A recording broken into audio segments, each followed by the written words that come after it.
Today's a journey through aesthetic realms will be presented in Indonesian with subtitles in Arabic, Aulakis or Vietnamese, Chinese, English, French, German, Hungarian, Indonesian, Japanese, Korean, Malay, Mongolian, Persian, Portuguese, Russian, Spanish, and Thai.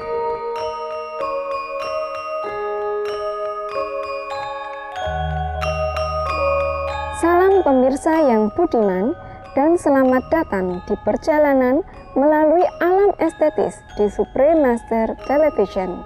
Dalam program hari ini, kita akan bertamasya ke Pulau Bali di Republik Indonesia untuk menikmati warisan arsitektur dan budayanya yang harmonis. Terletak di timur Jawa, pulau di Asia Tenggara yang berada di bawah Khatulistiwa dengan luas 5.600 km persegi ini dikaruniai gunung-gunung agung, pantai-pantai yang indah, hutan hujan yang rimbun, dan fauna yang beragam. Pada tahun 2009, ia diberi penghargaan sebagai pulau terbaik dunia oleh majalah perjalanan dan liburan. Untuk mencerminkan semangat dari tempat istimewa ini, Dinas Pariwisata Bali telah memakai lambang mahkota segitiga bunga disertai dengan moto Bali Santi Santi Santi. Santi berarti kedamaian dalam bahasa Sanskerta kuno. Segitiga melambangkan filosofi Bali, Trihita Karana atau keseimbangan antara Tuhan, alam, dan manusia. Hal itu juga mengacu pada 3 dewa utama dalam agama Hindu, agama mayoritas orang Bali, yaitu Brahma, Wisnu, dan Siwa. Pola bunga mewakili keindahan dan pentingnya lingkungan pulau itu. Mahkota mencerminkan kesadaran yang lebih tinggi dan kemuliaan penduduk Bali. Bali adalah tempat tinggal sekitar 3,5 juta penduduk yang penuh kedamaian, di mana sebagian besar dari mereka bertani padi, sayuran, dan buah-buahan tropis yang lezat. Budaya masyarakat Bali sangat spiritual. Menurut cerita rakyat, Tuhan Yang Maha Tinggi, Ida Sang Hyang Widi, menciptakan dewa-dewa, hewan-hewan, dan ikan, serta menugaskan mereka masing-masing di langit, bumi, dan laut. Ia lalu menciptakan manusia dan mempercayakan mereka untuk menjadikan dunia surga.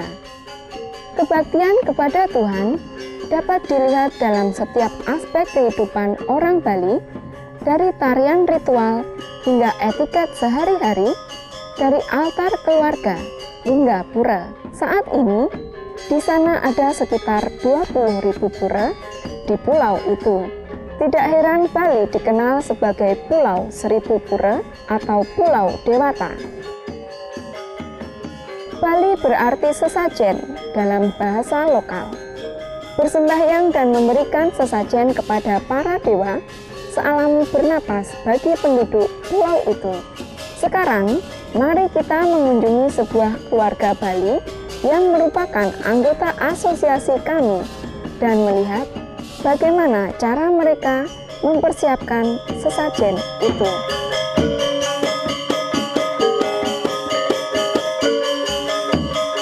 Kami sedang membuat daksina.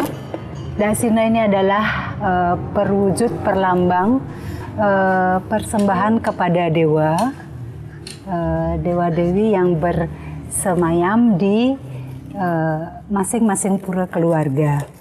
Daksina ini terdiri dari alas atau tempatnya. Ini terbuat dari bahan daun enau. Kemudian isinya adalah kelapa, kemudian ada pisang, ada tebu. Nah, ini kami susun, kita masukkan ke dalam wadahnya. Kemudian ada hiasan yang terdiri dari beberapa macam bunga ini adalah untuk mempercantik tampilannya. Saya sekarang mengerjakan membersihkan kelapa. Kelapa ini dipergunakan untuk daksina, isinya daksina nanti di alat upacara kami. Ini biasanya dikerjakan oleh laki-laki. Biasanya mengerjakan cukup banyak, biasanya sebelum upacara. Ini dari kelapa yang sudah tua dan kita masukkan di dalam daksinanya nanti. Kemudian kami juga menyusun atau membuat rangkaian daripada ini adalah yang disebut dengan gebogan. Gebogan ini pun kami susun beberapa dari aneka macam buah. Jadi bisa dipilih buah yang bisa disusun sehingga tampilannya menjadi cantik. Kemudian ada beberapa aneka kue. Dan yang terakhir adalah susunan dari buah pisang. Ini adalah kue kering yang terbuat dari beras. Jadi beras itu dikeringkan sebelum dicetak menjadi ini, dimasak dulu, kemudian dikeringkan, baru di-open sehingga dia bisa bertahan lebih lama. Untuk mempercantik daripada tampilan ini, diberikan warna-warni untuk memperindah persembahan kepada para dewa. Nanti kita cara memasangnya seperti ini. Kita tusuk dengan lidi sehingga tidak jatuh. Kita pasang seperti ini. Ada pula kumpulan dari beberapa bahan dari bunga-bunga. Ini juga mempercantik perhiasan, di samping memang untuk memberikan pengantar kepada beliau. Kita susun di atas daksina. Jadi tampilannya seperti ini. Kemudian kita juga mengerjakan ini kita namakan kelakat. Ini adalah untuk alas daripada sarana upacara kami, ya. Kita kerjakan juga oleh laki-lakinya bersama anak-anak. Jadi kita mengerjakannya sebelumnya karena bisa disimpan cukup lama. Ini bahannya dari bambu. Cara menggunakannya seperti ini. Kita taruh di atasnya, kemudian akan bisa kita pergunakan untuk alas. Kita cukup banyak ya. Ya, ini yang sudah jadi. Kita kerjakan, kita kumpulkan. Kita ajarkan anak-anak untuk bisa mereka nanti melakukannya setelah dewasa, sehingga mereka bisa melakukannya.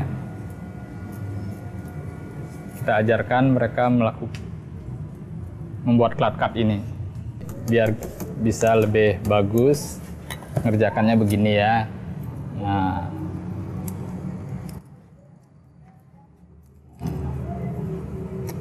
Ini harus dirapikan.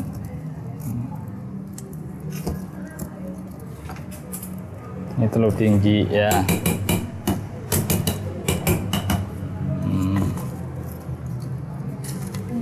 Ya, ya. Nah. Mana lagi, Dek? Tuh ini pahanya nih, Dek. Nah.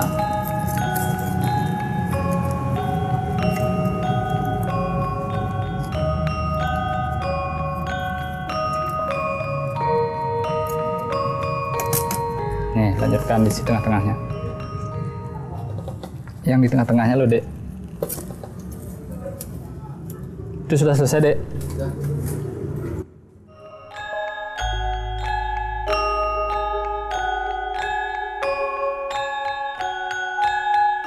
Mengaturkan persembahan ini, kita nyalakan dupa. Dupa ini berfungsi untuk mengantar lebih cepat persembahan kita kepada beliau.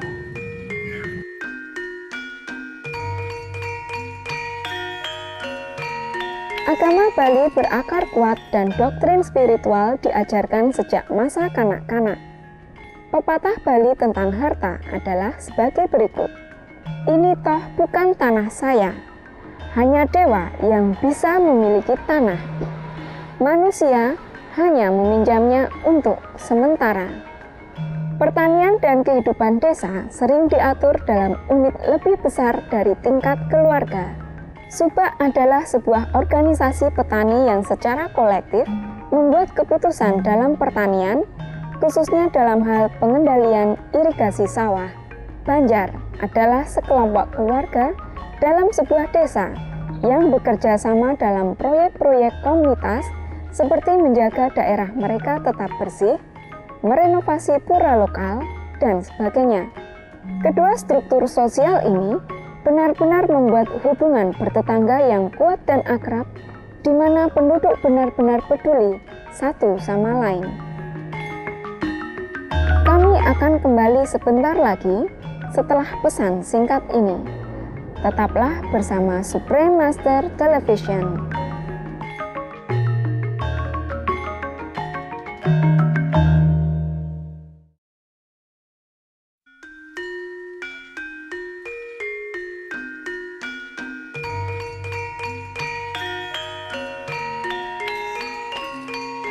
Selamat datang kembali di perjalanan melalui alam estetis di Supreme Master Television dalam acara kami mengenai Pulau Bali yang indah.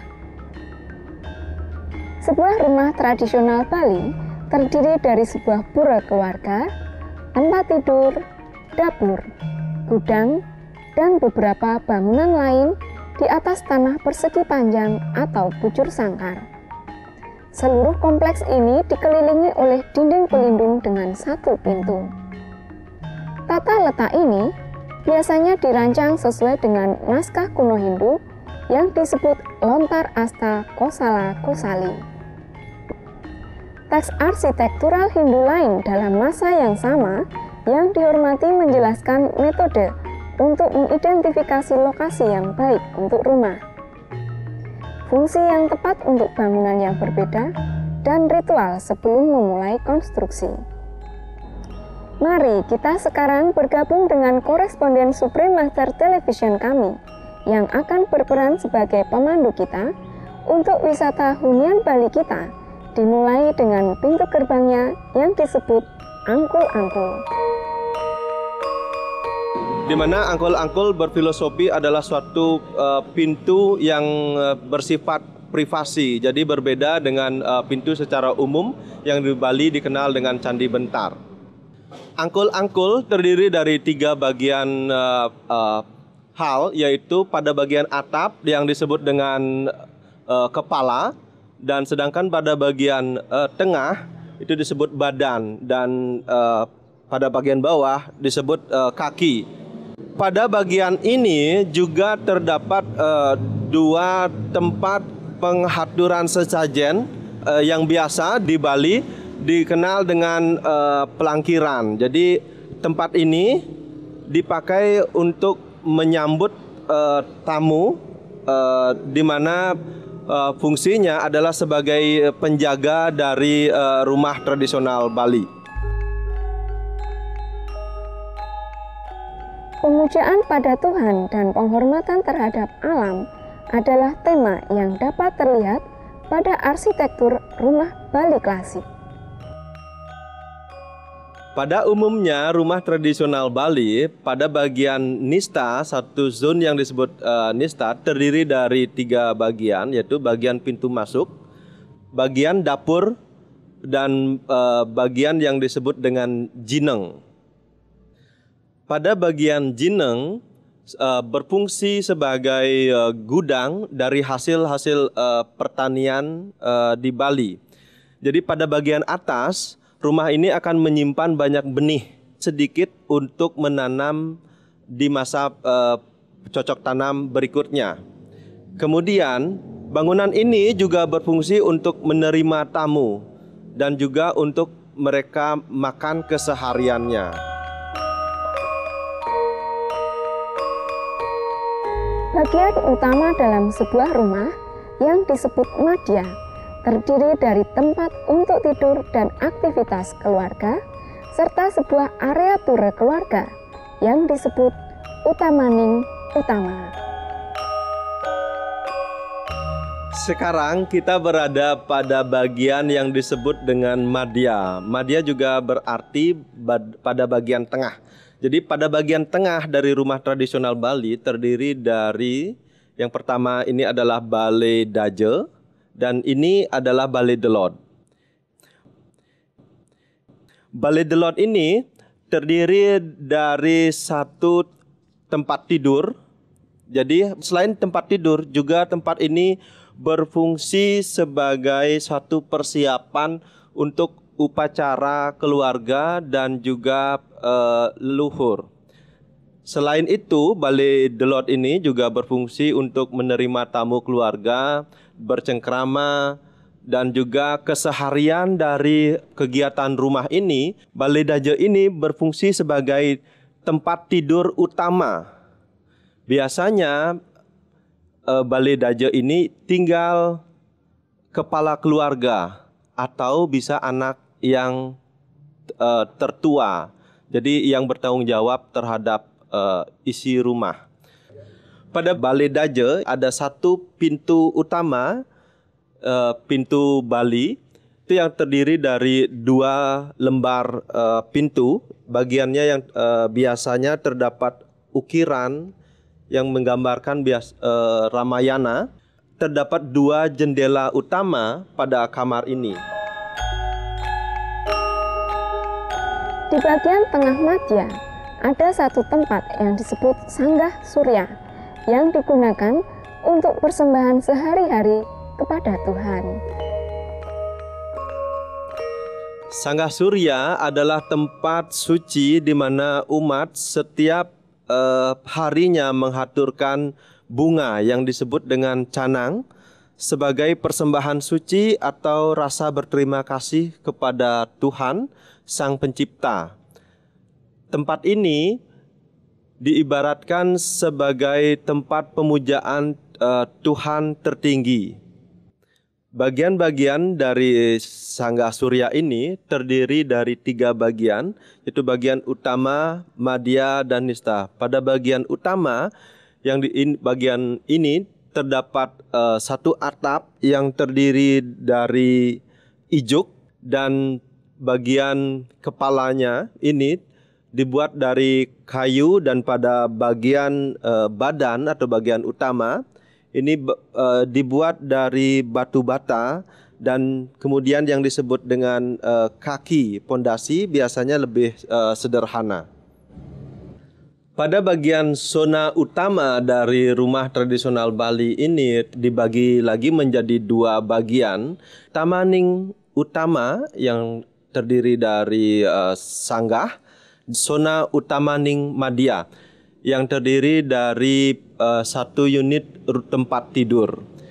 Mari kita lihat zoning utama dari rumah ini.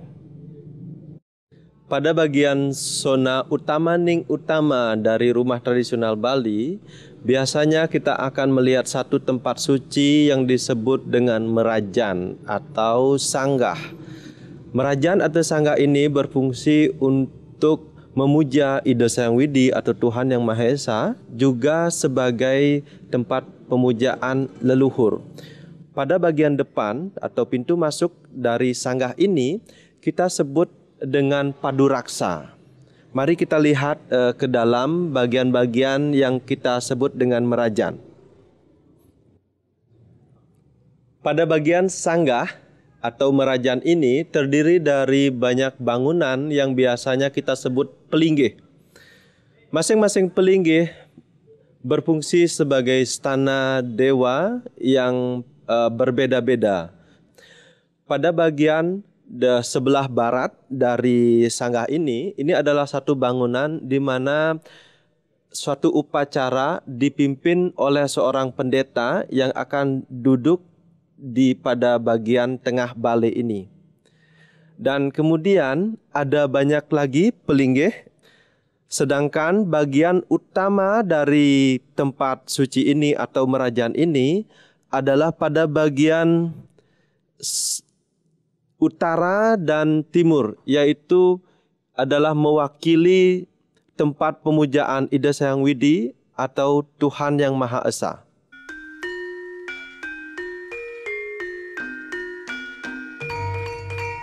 Sebagai penutup acara hari ini, kita telah secara singkat menyentuh tradisi agama, budaya, dan arsitektur Bali yang indah dan melihat betapa luar biasanya penduduk Bali.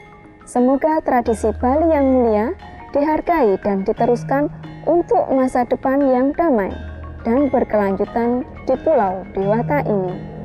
Pemirsa yang berhati lembut, terima kasih telah bersama kami pada episode perjalanan melalui alam estetis hari ini.